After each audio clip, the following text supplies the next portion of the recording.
L'Olympique de Marseille va de nouveau rejouer, fouler les pelouses de Ligue 1 pour notre plus grand plaisir, parce que c'est trêve international, franchement. Ça dépend, gonfle d'une force incroyable. Mais j'ai l'impression qu'il y en a beaucoup plus qu'avant, non? Ou pas, ou c'était déjà le cas? Ça dépend des saisons. Il y a des fois des saisons où tu en as vraiment 3 d'affilée. C'est compliqué. Après, ça vient aussi d'un fait, c'est qu'on ne dispute pas de Coupe d'Europe. Donc du coup, il y a moins de matchs de l'OM. Donc du coup, tu te fais moins de matchs. Donc tu as l'impression, et c'est pas une impression, tu fais 3 matchs et tu es déjà en trêve pendant 15 jours. Les 4 matchs cruciaux pour De Zerbi, avec un déplacement à Lens, si je dis pas de bêtises, Romain. La réception de Monaco. On se déplace ensuite, et merci à Loïc qui me met l'infographie, à Saint-Etienne. Et enfin, on reçoit Lille. RDK, est-ce que c'est 4 matchs cruciaux pour De Zerbi, ou tu es plus dans une réflexion de dire, les gars, De Zerbi il est arrivé, Longoria et Benatia, ils ont dit c'est un projet sur 3 ans, donc on prendra le nombre de points qu'on a à prendre sur ces 4 matchs. De toute façon, on est en construction, il n'y a pas le feu au lac. Ou non, toi tu dis à un moment donné, on est l'Olympique de Marseille, et les 4 matchs-là, à un moment donné, il faut redresser la barre, quoi.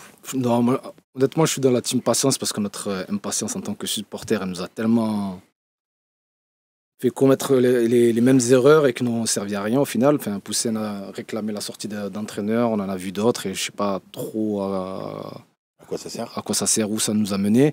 Après, là où je pense que c'est crucial, c'est par rapport à lui, parce que dans sa dernière déclaration, là, à la conférence de presse d'Auxerre, je crois, où il disait que il se portait clairement en coupable, responsable de tout ce qui s'était passé. Il a identifié les problèmes. Donc maintenant, je pense que c'est crucial dans le sens où lui, il doit nous rassurer en tant que supporter. C'est-à-dire que tu as identifié les problèmes, tu as dit que ça manquait de courage, de personnalité. Ça, il martèle à toutes ces conférences de presse, parce que moi, je suis à toutes les conférences de presse du coach. Et donc, je pense que lui, il doit nous prouver qu'à domicile, il a réussi à trouver les ressorts psychologiques pour pousser les joueurs à se donner et à être à la hauteur du maillot qu'ils mettent sur leurs épaules. Et à l'extérieur, de maintenir la cadence. C'est dans ce sens-là qu'il s'est mis un peu la pression. Et là, vu que c'est quand même on est dans les meilleures équipes du championnat, hormis peut-être Saint-Etienne, mais ce que j'ai vu contre Lille de Ligue des Champions, quand je vois en termes de combativité, de caractère, d'agressivité, j'ai pas ça quand je regarde l'OM. Malheureusement, j'ai pas de Zegrova, et je pense que c'est là qu'il faut qu'il arrive à trouver le plus et nous rassurer, et que l'équipe puisse nous donner un minimum de points pour finir à la trêve dans le top 3, pour moi. Wagan, est-ce que c'est des matchs qui sont cruciaux, ou non, le championnat est encore long? Bien sûr que c'est cruciaux. Pourquoi? Parce que tu joues tes 3 concurrents directs, que ce soit Monaco, Lens ou Lille. C'est les équipes qui... Le championnat, il est là. Hein. Ces 3 équipes-là, tu peux peut-être rajouter Lyon qui commence à revenir, mais ton vrai championnat, il se situe avec ces équipes-là. Donc, alors Lens qui a un petit peu décroché, mais qui est quand même toujours difficile à jouer à Bollaert. Cruciaux. Mais comme je le disais tout à l'heure, paradoxalement, j'ai moins d'inquiétude à jouer ce type d'équipe-là que, comme je le disais tout à l'heure, des équipes comme Auxerre et compagnie. Donc, bien évidemment que c'est crucial en termes de points, parce que comme tu dis, bien sûr qu'on est patient, bien sûr qu'on sait que c'est une équipe qui non, mais c'est l'OM, c'est-à-dire que... Mais tu restes l'OM. L'OM, tu es premier, on est tous d'accord sur le projet et compagnie, tu peux être premier avec 10 points d'avance. Si tu présentes 4 matchs et tu me dis c'est crucial, dans le sens, si tu as 4 défaites, on va se poser des questions. Enfin, même si tu es premier avec 10 points d'avance, dans toute l'histoire de l'OM, tu fais pas 4 défaites. Si tu es premier avec 10 points d'avance, c'est moins crucial que quand tu es troisième et que tu as les... Ça reste crucial, parce que l'Olympique de Marseille, tu peux avoir tout gagné, tu peux avoir donc 33 points. Si tu fais 4 défaites d'un coup, parce qu'on va se projeter aussi en termes de perspective. Moi, je pense que c'est crucial quand tu joues le PSG ou quand tu joues Lyon, parce que c'est des ennemis... mais Lille, Monaco... Enfin, si tu étais premier dans ton exemple avec 10 points d'avance... c'est quand même crucial en termes de points. On fait 4 défaites, on fait des trucs. Si tu étais premier avec 10 points d'avance, ça ne serait pas le cas pour reprendre son exemple. Toi qui suis, les autres se rapprochent, forcément. Toi qui suis Manchester City, ils viennent de faire 4 défaites. Manchester City, tu penses bien que le Citizen, là, ils font des talks au bout de 4 défaites. Ils sont en train de se dire, et si Guardiola, en fait, il n'est pas déjà en train de penser à l'après, il veut plus et compagnie. Ben, forcément, nous, on est dans un truc de je suis comme REDK, moi je suis en train de me dire il faut qu'on se calme, il faut qu'on on apprenne à soutenir et pas être toujours là un peu pisse-froid et toujours à dire oui mais on aurait pu faire mieux et tout, mais en même temps il y a une exigence, il y a un mercato qui a été fait qui pour moi est quand même très beau, ça fait longtemps que je n'ai pas vu de telles signatures et je me dis bon voilà, heureusement qu'on doit jouer le podium et comme tu le dis, Wagen, là, tu as des concurrents, machin. Donc, il s'agit de confirmer une théorie. C'est-à-dire qu'on a dit, ouais, mais les petits blocs bas, c'est compliqué. Là, sur ces 4 matchs-là, normalement, tu dois montrer que tu es capable de faire des trucs. Et même Saint-Etienne, qui eux, du coup, a priori, semblent plus faibles et pas à la lutte avec toi, normalement, tu dois montrer que ta pression sur un bloc comme ça bas est telle que tu arrives à créer des failles. Tout le monde a réussi en forçant un peu leur défense, en allant chercher. Je crois qu'ils ont, ils ont encaissé 25 buts, Saint-Etienne. Bon, tu dois normalement être en capacité d'aller causer des soucis aussi avec ton attaque. Si à chaque fois, parce que c'est l'histoire du foot, toutes les équipes du monde sont confrontées à des équipes qui défendent contre elles en se disant si on prend un point, c'est déjà bien. Je suis même pas sûr que Saint-Etienne va vouloir, parce que c'est quand même ça reste une affiche de prestige. Je suis même pas sûr qu'ils vont vouloir jouer bloc bas dans leur stade avec, parce qu'on est quand même un ennemi historique, dans leur stade devant leur public avec c'est un match de gala. Donc je suis même pas sûr qu'ils fassent bloc bas et qu'alors ça serait intelligent de le faire, certes, mais je pense qu'on va assister à un match assez ouvert. Donc c'est pour ça que ce soit Lille, Lens, Monaco, mais par contre, tu ouais, disais mais tout à l'heure, on doit être allé à patient. Strasbourg, ils nous ont rentré dedans, on n'a pas réagi. Hein. Bien sûr, mais pour moi, je te dis très franchement, je n'arrive pas à digérer les types de prestations. Alors, Paris, on va le mettre un peu de côté parce que ça a été faussé par ce rouge, ou pas, hein, parce que ça aurait pu peut-être être le même match, hein, on ne sait pas. Mais on ne le saura jamais. Mais ce que tu proposais, c'était quand même assez scandaleux pendant les 20 premières minutes. Donc, ce type de prestation contre Paris à domicile et contre ces équipes-là, alors, je veux bien être patient, il n'y a pas de souci. Hein, mais RDK, tu le vois qu'il n'est pas patient. Hein non, si, puisque moi-même, je dis, on est en construction. Qu'on aille à Lens et qu'on perde dignement, on est en construction, il n'y a pas de problème. Mais faire ce type de prestation-là, chez toi, contre Auxerre, contre Angers, contre Paris, même si, encore une fois, je répète que le rouge a faussé le match, c'est inacceptable. Autant j'accepte de perdre à Lens avec dignement, autant j'accepte d'être accroché par Monaco dans un beau match, mais moi ce qui me dérange, c'est ce type de match-là. REDK, je te fais un petit jeu des pronostics. Oula. Sur ces 4 prochains matchs, tu vises combien de points? Non mais toi, alors en tant que supporter et suiveur de l'Olympique de Marseille, tu serais satisfait à partir de combien de points? Sur les 12 possibles? Sur les 12 possibles, 10 minimum. 10? Ouais, oui. Moi, après, je peux pas. C'est loin. Et tu es patient, toi. Donc ça fait 3 victoires et nul. Non, ben oui, mais après, au bout d'un moment, ça montrerait qu'on a des prétentions à réellement jouer le podium. Parce que l'idée, c'est d'arriver à la trêve en étant bien positionné. Si tu fais 10 sur 12 sur ces 4 matchs-là, tu joues. Parce que moi, je me prête à rêver à une trêve qui a permis aux joueurs de se ressourcer, d'identifier les problèmes et de trouver des solutions et de se dire oh, quand même, à un moment donné on ne peut pas faire ça tous les matchs et je me dis que c'est pas possible avec un tel effectif. Allez, moi j'accepte le nul contre Monaco. C'est Monaco à domicile. À domicile, ouais. Donc tu as 12 points. Donc il a 12 points. Allez, nombre de points minimum. Impossible, mais combien de points? Moi 3 victoires minimum, donc 9. Ah, vous êtes chaud ce soir. Non, mais je t'explique dans l'ordre de marche. On joue Lens à Lens, Monaco qui oui, quand même, Lille. Oui, mais tu viens de perdre à domicile contre Auxerre. Ouais, mais s'il suffisait de dire j'ai perdu alors que je gagne. Non, mais bien sûr, mais dans le tableau de marche, donc qui n'est pas une moyenne anglaise, qui n'est pas une moyenne Maxence, qui n'est pas une moyenne du tout, mais juste, tu as perdu quelque chose. Et tout simplement 2 Herbie, là, avec cette soirée horrible qu'on a vécue contre Auxerre, il faut se racheter par un match un peu exploit. Ouais. Donc ça veut dire que si je vous dis on gagne à Lens, on fait match nul contre Lille, Monaco et on gagne à Saint-Etienne, vous êtes déçus du coup. Non, moi c'est ce que j'allais Deux te nuls, dire. deux Moi j'allais victoires. te dire 2 victoires, 2 nuls. On 8 perd, sur 12. on perd aucun match sur les 4. On perd aucun des 4 matchs. On fait 2 victoires et 2 nuls. On prend 8 points sur 12.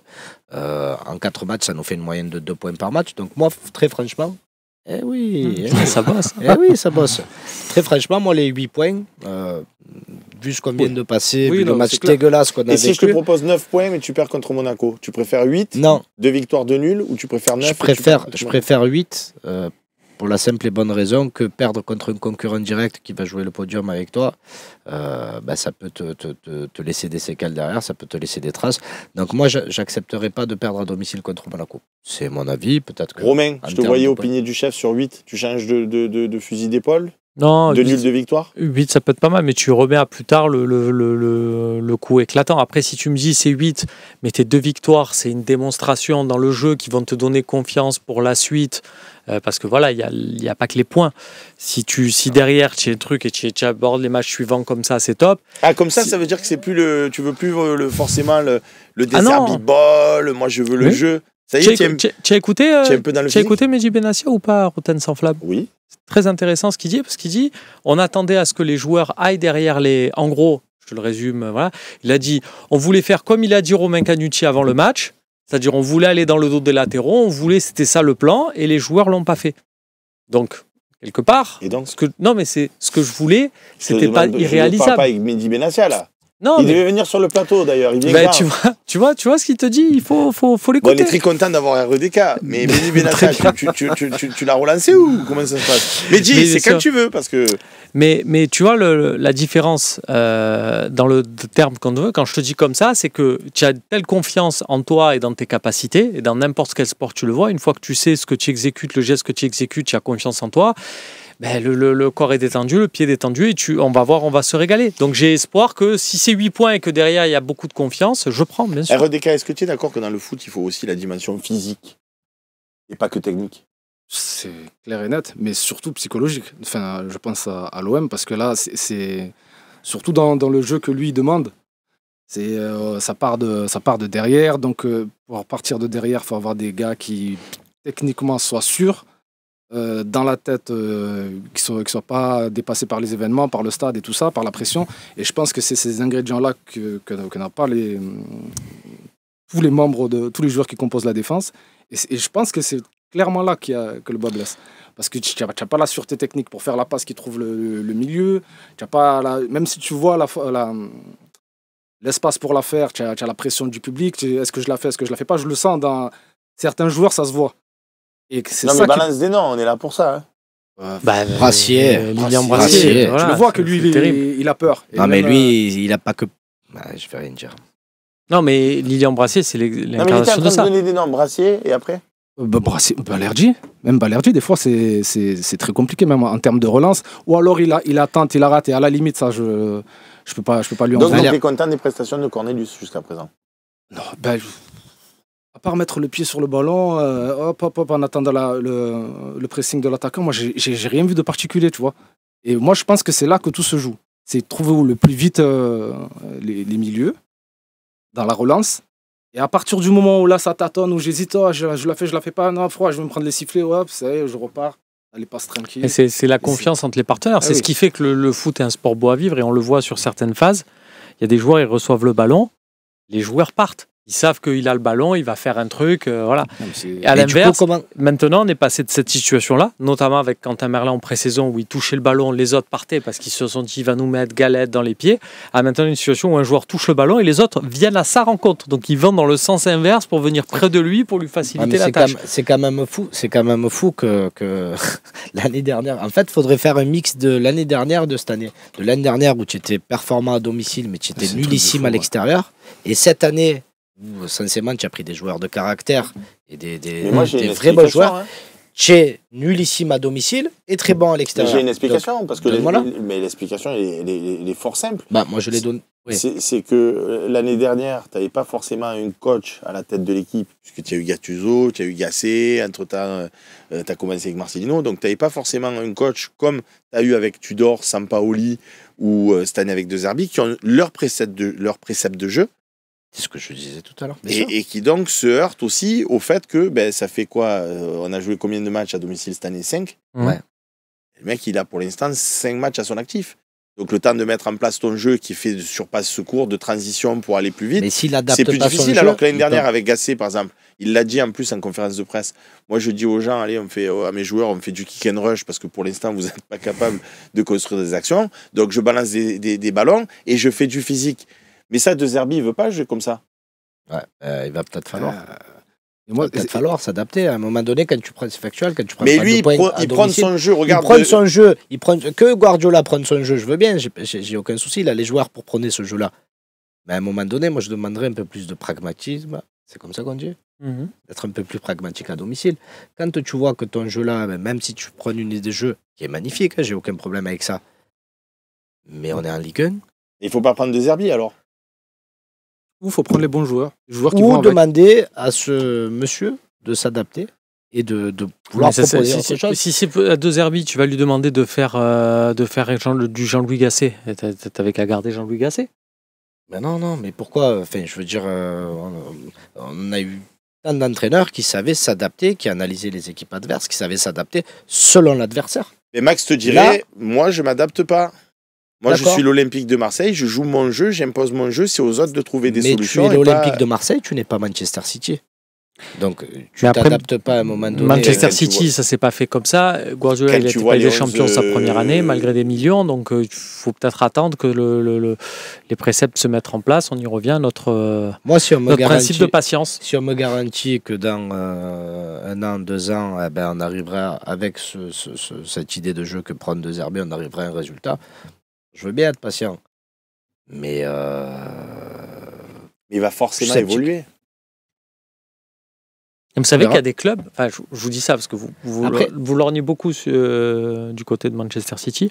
Il y a le voisin United, des années qui ne gagnent pas, ou très peu par rapport aux investissements. Ils prennent des coachs en disant on part sur des cycles de 3 ans, et le mec. C'est pour ça ce qui est fou dans le foot, c'est que tu n'as aucune certitude. Ils ont pris Ten Hag, qui avait réussi à l'Ajax. Ils ont dit on va le mettre sur le banc de United. Projet de 3 ans. On lui donne le temps. Première saison, jeu nul, très mauvais résultat à domicile. Mais ils se sont dit, mais on va lui donner le temps, ça va Persistant, venir, ça les réussit principes pas et tout tout. le temps, hein. Mais Et voilà, au bout de la 3e saison, a démarré, ils ont dit stop, on n'en peut plus. Enfin, et nous, on n'est pas à l'abri, c'est-à-dire c'est ce que tu dis, ça n'existe pas dans le foot, malheureusement. Sinon, on ne regarderait pas le foot même. Non, mais moi, je Dans tous les cas, si. suis On pour peut donner pas une peut-être parler un continuité. petit peu RDK, Non, s'il non, vous non, plaît. mais c'est sûr que nous, on n'aura pas la patience d'arriver jusqu'à la 3e année, ça c'est clair et net. Après, Et RDK, tu sais que tu es très écouté. Tu as dit tout à l'heure, les gars. ah non, faut mais de la moi, je patience. suis pour la patience. Eh Moi. ben voilà. Moi, Le à titre message est personnel, passé. à titre personnel, je suis pour la patience.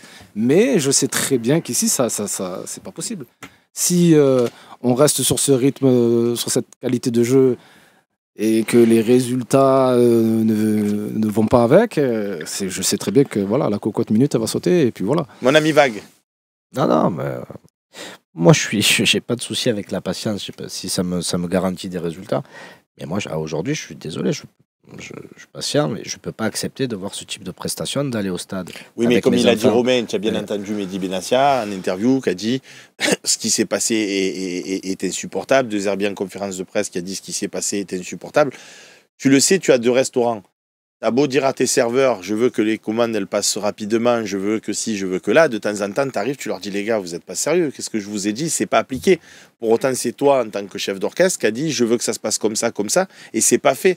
Donc tu convoques tes collaborateurs et tu leur dis les gars, qu'est-ce que c'est que vous n'avez pas compris en fait. Parce que nous, celui qu'on insulte sur Google en laissant des avis 1 étoile, c'est toi. Hein. C'est pas tes cuisiniers. Donc Non, là, non, De mais Zerbi et après, Benassia, peut-être qu'il y a une chose. ils sont alors, pas contents. Non, mais il y a peut-être une chose, c'est peut-être qu'aussi que De Zerbi, on parle de cet entraîneur qui a l'hype. Bon, j'ai aucun problème avec ça, qui prenne un très Wow, beau on jeu, sent un etc. discours Non, très Michel Aliaga, très Non.